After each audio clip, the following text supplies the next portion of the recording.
तो हम लोग थर्मल फिजिक्स पढ़ रहे थे और उसका कुछ पार्ट बचा हुआ था जो बीच में छूट गया था, उसको कंटिन्यू करते हैं और फिनिश करने की कोशिश करते हैं एक दो लेक्चर के अंदर।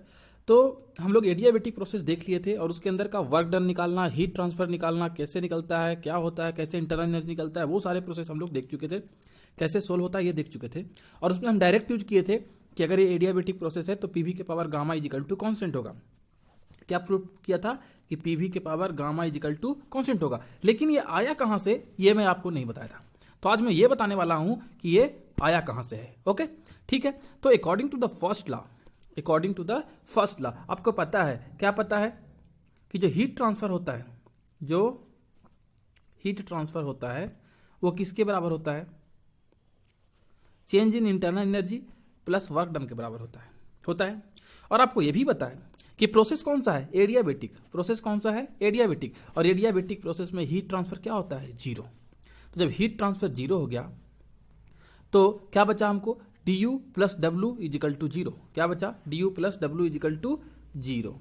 du plus W is equal to zero. तो du इजिकल टू क्या हो जाएगा? उधर जाएगा तो माइनस वर्क डन जितना भी हो रहेगा, या change in work done dw, वही डायरेक्टली यहां पे लिखा हुआ है du is equal to minus of tw।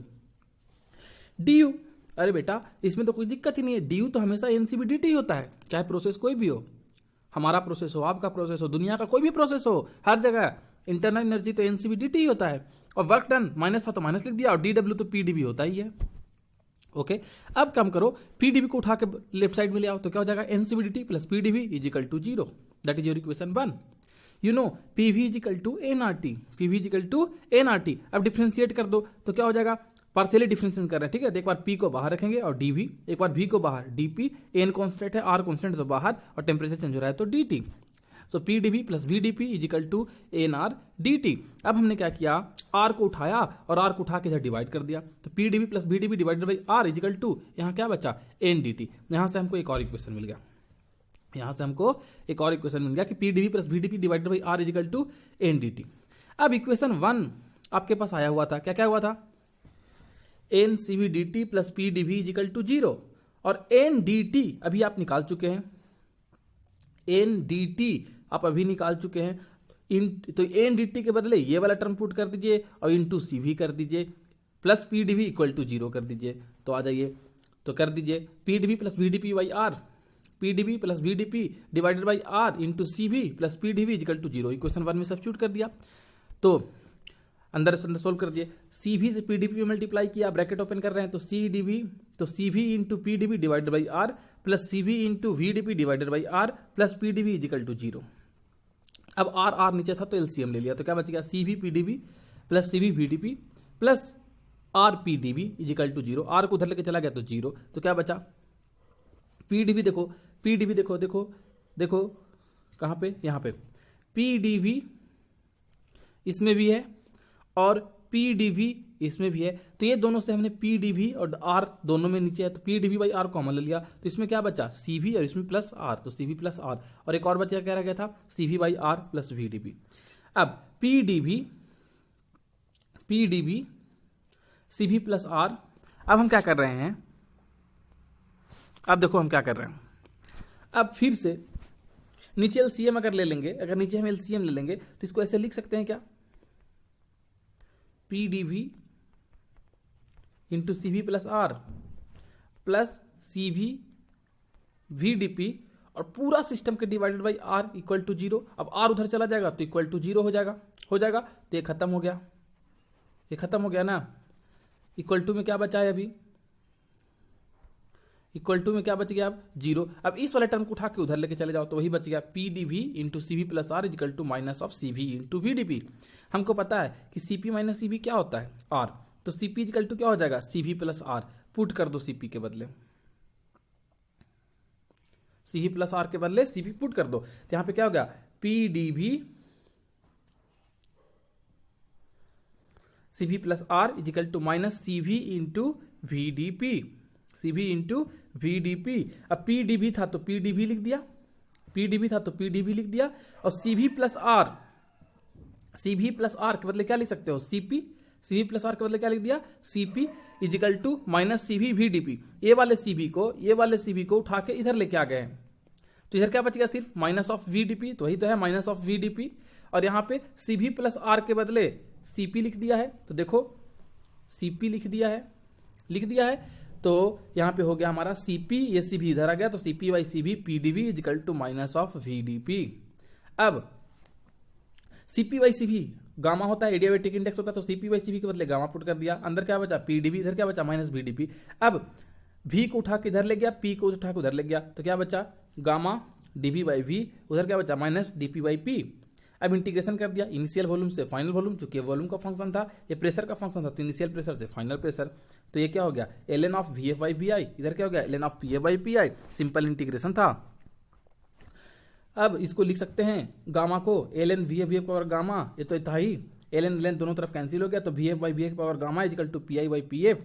अब क्रॉस मल्टीप्लाई कर दिया, तो P F into V F के पावर गामा इजिकल टू ऐसे, इसको इससे, तो P I into V I के पावर गामा, तो यही तो पी वी के power is equal to gamma constant proof हो गया। तो यही तो एडियाबेटिक प्रोसेस में होता है कि एडियाबेटिक प्रोसेस में प्रेशर और वॉल्यूम का जो रिलेशन होता है वो पीवी के power gamma is equal to constant होता है। अब देखते हैं फ्री एक्सपेंशन, क्या देखते हैं फ्री एक्सपेंशन।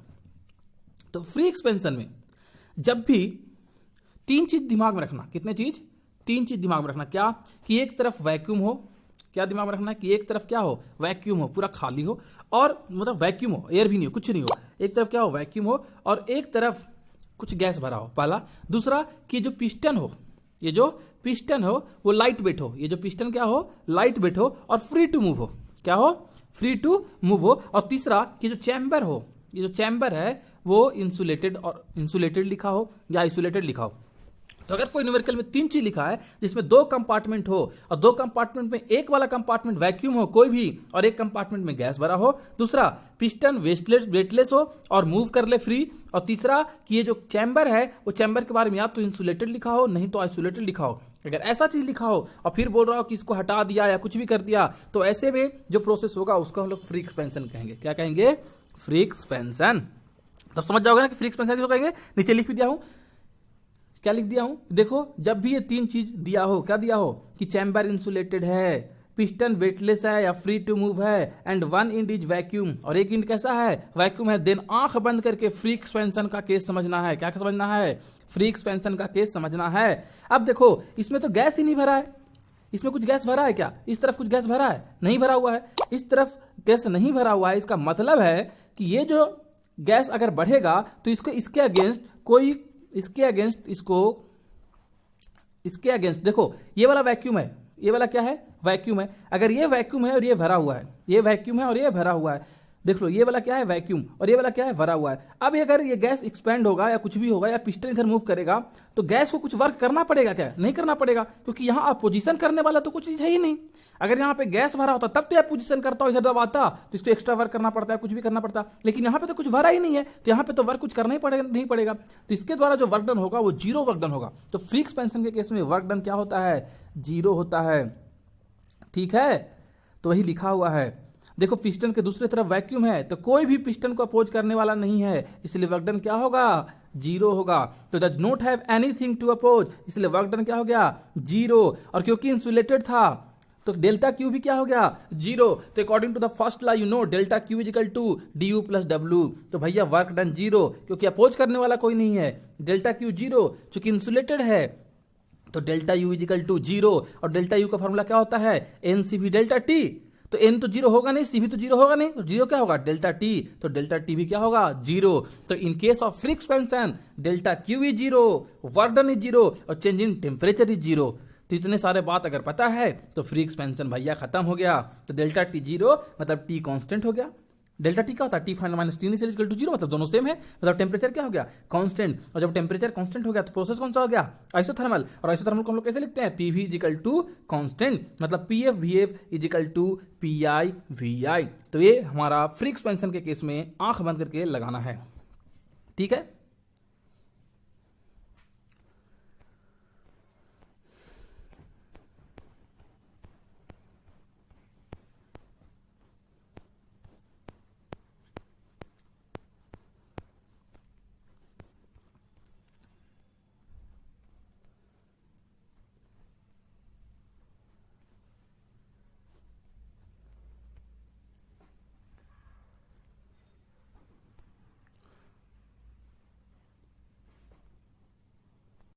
ठीक है। तो देखिए अब हम लोग पढ़ने वाले हैं एक्सटेंसिव एंड इंटेंसिव प्रॉपर्टी। क्या पढ़ने वाले हैं? Extensive and intensive property. तो देखिए नाम से पता चल रहा है एक्सटेंसिव एंड इंटेंसिव। इन मतलब इंडिपेंडेंट, इन मतलब इंडिपेंडेंट, और मतलब कि ऐसा प्रॉपर्टीज, ऐसा सिस्टम जिसकी प्रॉपर्टी उसके मास पे डिपेंड करता हो, ऐसा सिस्टम जिसके प्रॉपर्टी उसके मास पे डिपेंड करता हो, वो प्रॉपर्टी क्या कहलाएगा? एक्सटेंसिव। और जो प्रॉपर्टी मास पे डिपेंड नहीं करता हो, मतलब मास पे इंडिपेंडेंट हो, मास पे क्या हो? इंडिपेंडेंट, उसको क्या कहेंगे? इंटेंसिव। तो बाद में भुलाना मत, देख लो यहां पे क्या लिखा हुआ? इन, इंटेंसिव में इन है मतलब, और इन से क्या? इंडिपेंडेंट। जो कि हम बोले हैं कि मास के हिस्से देखेंगे कि डिपेंडेंट है कि नहीं है, तो डिपेंडेंट नहीं है, वो क्या है? इंडिपेंडेंट है। और इंडिपेंडेंट में इन आ रहा है और इंटेंसिव में इन आ रहा है, तो याद हो जाएगा कि इंटेंसिव मतलब इंडिपेंडेंट ऑफ मास वाला सिस्टम, मतलब ऐसा सिस्टम जिसका प्रॉपर्टी उसके मास पे इंडिपेंडेंट है, मतलब मास पे कोई फर्क, मास से उसके प्रॉपर्टी पे फर्क नहीं पड़ रहा है, वैसे सिस्टम को इंटेंसिव कहेंगे। और जिसपे मास का फर्क पड़ रहा है, मास चेंज करने से उसकी प्रॉपर्टीज में चेंज हो रहा है, उसको क्या कहेंगे? एक्सटेंसिव कहेंगे। तो देख ले रहे हैं, when A substance is divided externally, अगर हम बाहर से किसी सिस्टम को डिवाइड कर दें, then the characteristic which is divided, तो अगर उसका कैरेक्टरिस्टिक चेंज हो जा रहा है, is extensive property, and the one which is not divided, और जिसका प्रॉपर्टी चेंज नहीं हो रहा है या सेम रह रहा है, इज इंटेंसिव प्रॉपर्टी। वो प्रॉपर्टी कैसा होगा? इंटेंसिव प्रॉपर्टी होगा। ठीक है, जैसे देख लेते हैं डेंसिटी, जैसे क्या होता है, जैसे देख लो डेंसिटी, डेंसिटी। अब देख लो यहां पे मान लिया कि डेंसिटी, वाटर लिया, मान लिया सपोज करो वाटर, वाटर का डेंसिटी कितना होता है? 1000 kg पर मीटर होता है। अब मान लिया कि इस सिस्टम में, मान लिया जाए कि इस सिस्टम में, इतने बड़े सिस्टम में पानी भरा हुआ था, यहां से यहां तक पूरा पानी भरा हुआ था, जिसका डेंसिटी कितना था? 1000 kg पर मीटर क्यूब। अब हम बाहर से आए और कुछ भी लाके इसको दो पार्ट में बांट दी, बीच में कुछ था, होल था, इसमें से लाके हम कुछ सिस्टम में से डाल दिए। अब इधर मास हो गया आधा इधर आधा इधर। सपोज करो कि 1 kg पानी था इसमें, तो अब 500 ग्राम पानी इधर, 500 ग्राम पानी इधर, तो क्या इसका प्रॉपर्टी में चेंज हुआ? क्या डेंसिटी चेंज हुआ? तो नहीं भैया। पानी चाहे 1 किलो लो, 2 किलो लो, 10 किलो लो, 20 किलो लो, 100 किलो लो, दुनिया का कितना ही पानी ले लो, उसका density 1000 kg per metre cube होगा। चूंकि ये नहीं बोलता है कि 1 किलो पानी का density 1000 kg per metre cube है, हम लोग बोलते हैं density of water is 1000 kg per metre cube. Density of Hg पारा इज 13600। हम लोग ये नहीं बोलते कि 10 ग्राम का कि 20 ग्राम का, इसका मतलब है कि मास पे डिपेंडेंट नहीं है। तो इसके प्रॉपर्टी को जो मास पे डिपेंडेंट नहीं होता है उसको क्या कहते हैं? इंटेंसिव। तो इसीलिए डेंसिटी जो हो गया वो इंटेंसिव प्रॉपर्टी हो गया। अब टोटल मास, टोटल मास मान लिया कि पहले टोटल मास, मान लिया जाए पहले टोटल मास था 10 kg, इसको हमने दो पार्ट में से बांट दिया, तो 5 kg इधर हो गया, 5 kg इधर हो गया। तो क्या मास पे फर्क पड़ा ना जी? 5 kg हो गया, पहले 10 kg था, अब 5 हो गया, मतलब कि मास पे फर्क पड़ रहा है। जो टोटल मास होता है, जो सिस्टम का टोटल मास होता है, वो कैसा प्रॉपर्टी होता है? एक्सटेंसिव। क्यों? क्योंकि उसको बाहर से एक्सटर्नली डिवाइड करने पे उसके प्रॉपर्टी में चेंज हो रहा है, वैल्यू में चेंज हो रहा है। ठीक है, आगे देखते हैं। प्रेशर, एक गैस भरा हुआ था यहां पे, उसका प्रेशर था 20 किलो पास्कल, हमने बीच में लाके कुछ भी लाके ऐसे एक नॉब डाल दिया, बीच में से डिवाइड कर दिया, तो क्या प्रेशर 10 किलो पास्कल हो जाएगा? नहीं। अगर एक बैलून है, एक बैलून का देख लो एग्जांपल, सिंपल ट्यूब का देख लो, साइकिल का ट्यूब में हवा भर दो, उसका कुछ अपना प्रेशर होगा। अब बीच से जाके इसे पकड़ लो, तो क्या उसका प्रेशर दोनों तरफ अलग अलग हो जाएगा? नहीं, दोनों तरफ प्रेशर सेम होगा और 20 किलो पास्कल ही होगा। तो ये भी मास पे डिपेंड नहीं कर रहा है, इसलिए भी कैसा प्रॉपर्टी हो गया? इंटेंसिव प्रॉपर्टी हो गया। टेम्परेचर, यहां पे मान लिया कुछ पानी वानी भरा था, उसमें 40 डिग्री सेंटीग्रेड पानी था, तुमने लाया रूम में, गर्म किया स्टोव पे और पानी लाके एक बर्तन में डाल दिया। अब तुम्हारे पास कुछ ऐसा सिस्टम आया कि तुम बर्तन को दो पार्ट में डिवाइड कर दिए, तुम बर्तन को दो पार्ट में डिवाइड कर दिए, अब आधा पानी इधर आधा पानी इधर, तो क्या टेम्परेचर चेंज हो जाएगा पानी का? कभी नहीं, पानी का टेम्परेचर उतना ही रहेगा 40 डिग्री। तो ये भी कैसा हो गया? टेम्परेचर भी कैसा हो गया? इंटेंसिव। अब आगे देखते हैं वॉल्यूम। एक सिस्टम था जिसका वॉल्यूम कितना था? 20 मीटर क्यूब, तुमने बीच से लाके डिवाइड कर दिया, तो ये 10 मीटर क्यूब वॉल्यूम हो जाएगा, ये 10 मीटर क्यूब वॉल्यूम तो बढ़ जाएगा, वॉल्यूम तो अलग अलग होगा। ठीक है, तो इसलिए वॉल्यूम कैसा प्रॉपर्टी हो गया? Extensive property. Heat, heat 20 joule था, अब ही सिस्टम में अलग अलग बांट दिया, तो अब इसका 10 जूल और 10 जूल, चूंकि हीट तो बटेगा, चूंकि अलग अलग बॉडी है, अलग अलग बॉडी के लिए अलग अलग मास के लिए अलग अलग हीट कैपेसिटी होता है, और अलग अलग हीट कैपेसिटी हो गया तो फिर अलग अलग हो जाएगा। तो ये कैसा हो गया? एक्सटेंसिव। तो जो चीज मास पे डिपेंड कर रहा है, अगर बाहर से तुम बांटे हो और उसका मास चेंज करने की वजह से उसकी प्रॉपर्टी चेंज हो जा रही है, तो वो कहलाएगा एक्सटेंसिव, और अगर प्रॉपर्टी चेंज नहीं हो रही है तो वो कहलाएगा इंटेंसिव। ठीक है, कोई दिक्कत नहीं, बहुत आसान है। अब हम लोग देखते हैं कंसिस्टेंसी। कंसिस्टेंसी क्या कहता है कि कोई भी जो थर्मोडायनेमिक जो इक्वेशन होता है, कोई भी जो थर्मोडायनेमिक होता है उसमें अगर एक चीज एक्सटेंसिव है, कंसिस्टेंसी मतलब सुनो, ये जैसे इक्वेशन लिखा हुआ था delta Q is equal to dU plus del W. अब हीट क्या था अभी भी तुम बताए थे कि कैसा है, एक्सटेंसिव। तो अगर ये एक्सटेंसिव है तो इसके साथ जितने भी टर्म हैं, अगर यहां पे भी कुछ और टर्म होता, यहां पे भी कुछ और टर्म होता, तो सारे के सारे टर्म को क्या होना चाहिए, एक्सटेंसिव। और अगर यहां पे इंटेंसिव है, कैसा है, इंटेंसिव है, तो ये भी इंटेंसिव, ये भी इंटेंसिव, ये भी इंटेंसिव, ये भी इंटेंसिव, मतलब कि एक ही जात का होना चाहिए। ठीक है, अगर एक एक्सटेंसिव है तो सारा टर्म कैसा होना चाहिए, एक्सटेंसिव। अगर पहला टर्म इंटेंसिव है तो सारा टर्म कैसा होना चाहिए, इंटेंसिव। उसी को कहते हैं कंसिस्टेंसी। तो लिखा हुआ है in thermodynamic equation there is consistency with reference to extensive और इंटेंसिव वेरिएबल।